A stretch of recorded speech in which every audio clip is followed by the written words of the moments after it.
What's going on, fit folks? Hope you're all getting well around this time of the semi-lockdown we're having in Singapore. I would call it phase 1.5 or 2. I don't know. Basically the updates is we're not able to go to the gyms. Any indoor exercise areas are closed. We're not able to gather in more than groups of 2. Which for fitness folks, basically, you're rendered without access to a gym, and most effectively you want to use your body weight. And so today we'll be talking about how to improve your workout. And firstly, we'll be starting for the pull-ups, being one of the most effective full body workouts for pulls. And we'll explore how to really improve your workout by looking at 3 major things, right? Just 3 steps. Be it you're a beginner, whether you're a 0 or you're a hero, you can do 10 pull-ups or more, right? And so we kind of break down what's needed for you to improve your pull-ups right now, right? So I'll be looking at what I've recorded on myself. Let me have a check. Okay, the first thing we want to look at is your scapular retraction. Okay, when I mean scapular retraction, it means that if you look here, right, you can be able to, the better you're able to squeeze your shoulder blades together, right, with your arms held up with that, basically, right, the better you're able to do that, the more stability you have. And when we look at that, okay, scapular retraction, it all starts at the beginning of the pull. Right just before you even pull, you want to be able to squeeze your shoulder blades together, right? So a lot of times the warm-up for pull-up, before you even do pull-ups, right, is actually to just have practice the starting isolation motion of pulling your scapula together. The better you're able to do that, it will give you maximum stability, and then for you to focus on your lats to pull, right? So let's just play the clip and we can look at it, right? You want to practice this motion.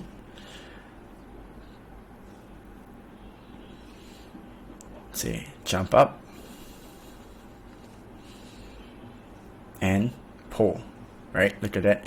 At the end of the motion especially, you want to be able to squeeze and isolate this with your shoulder blades pulled together.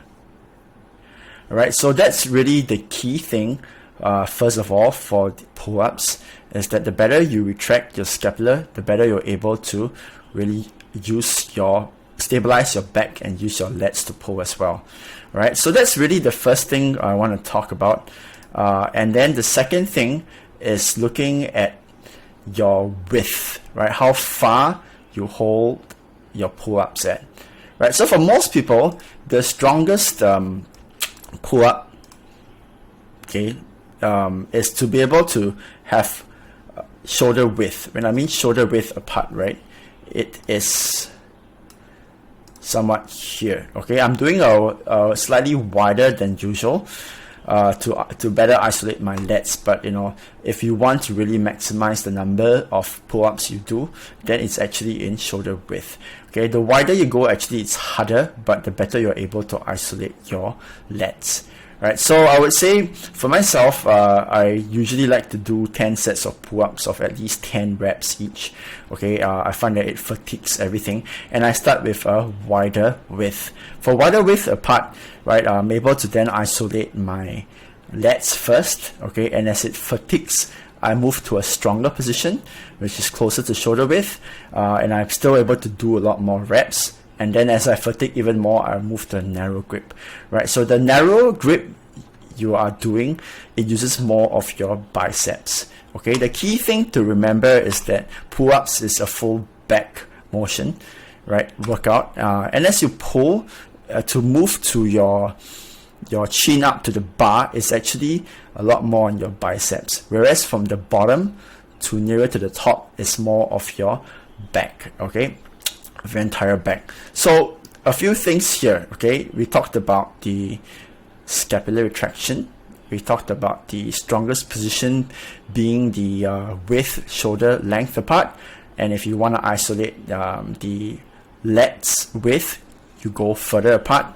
Okay, and the next thing we're going to move to is the looking at stability, right? Stability of the motion, right? So if we look at the clip again, and I shall play it.